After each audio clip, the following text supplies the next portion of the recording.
दोस्तों, आज की कहानी भगवान बुद्ध की ऐसी कहानी है जो जिंदगी के हर पहलू पर खरी उतरती है। दोस्तों, हम दिन भर बहुत सारी बातें सुनते हैं, उसमें कुछ अच्छी होती हैं, कुछ बुरी होती हैं।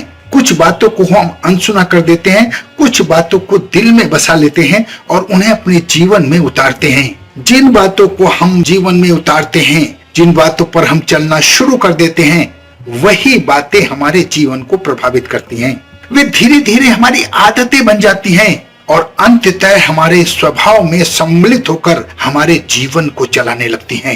ये बात बहुत विशेष है। जिन बातों का हम अनुसरण करते हैं, वही बातें धीरे धीरे हमारे जीवन को चलाने लगती हैं। जो बातें हमारे स्वभाव में सम्मिलित होकर हमारे व्यक्तित्व का अंग बन जाती हैं, उन्हीं बातों से सकारात्मक परिवर्तन आते हैं। इसलिए अच्छी बातें सिर्फ सुने नहीं, बल्कि उन पर चलें, उन्हें अपने जीवन में उतारें, उनका अनुसरण भी करें। लेकिन अनुसरण करने से पहले, जीवन में उतारने से पहले बुद्धि रूपी तराजू में अवश्य तोलें। उन्हीं बातों को अपने जीवन में उतारें जो बातें सकारात्मक परिवर्तन लाएं, आपके जीवन को बेहतर बनाएं। दोस्तों, आज की भगवान गौतम बुद्ध की कहानी अनुसरण आज मैं आपके सामने प्रस्तुत कर रहा हूँ। दोस्तों, भगवान गौतम बुद्ध प्रतिदिन प्रवचन दिया करते थे और दूर दूर से लोग उनका प्रवचन सुनने के लिए आया करते थे। भगवान गौतम बुद्ध काम, मोह, लोभ, ईर्ष्या, अहंकार से स्वयं को दूर रखने के लिए और नम्रता, सादगी और सरलता को जीवन में अपनाने की शिक्षा दिया करते थे। एक व्यक्ति प्रत्येक दिन भगवान गौतम बुद्ध के प्रवचन सुनने आता था और बड़े ध्यान पूर्वक भगवान गौतम बुद्ध के हर शब्दों को सुनता था और प्रवचन समाप्त होने के बाद लौट जाता था। लगभग 1 माह तक वो अनवरत ऐसे ही आता रहा।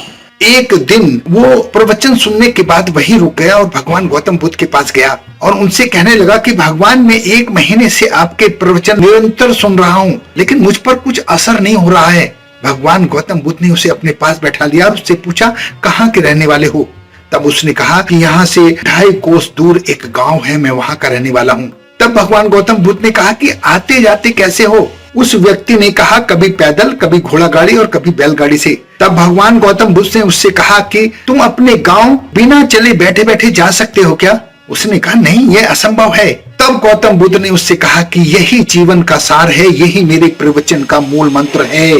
जिस तरह तुम अपने गंतव्य पर पहुंचने के लिए बैलगाड़ी, घोड़ा गाड़ी या पैदल चलने का रास्ता अपनाते हो, उसी तरह मेरी बातों को अपने जीवन में उतारो, उन बातों का अनुसरण करो, उन बातों को जीवन में स्थान दो और तब जब तुम मेरी शिक्षाओं को अपने जीवन में उतारोगे, तब तुम्हें जीवन में सकारात्मक परिवर्तन देखने को मिलेगा। मेरे बताए हुए मार्ग पर चलोगे, तब तुम्हें एक ऐसी ऊर्जा मिलेगी जिससे सारे काम ऐसे ही बनते चले जाएंगे और वो परिवर्तन तुम्हारे जीवन को चलाने लगेंगे और तुम्हारे जीवन के लिए सर्वश्रेष्ठ होंगे।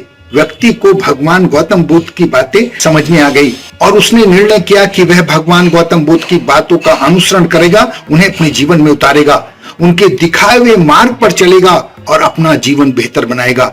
दोस्तों, अच्छी बुरी बातें सब हमारे जीवन में आती हैं। अच्छी बातों का अनुसरण अपने जीवन में करें और अपने जीवन को बेहतर बनाएं। अपना बहुत ध्यान रखें, हंसते रहें, मुस्कुराते रहें, खुश रहें। धन्यवाद।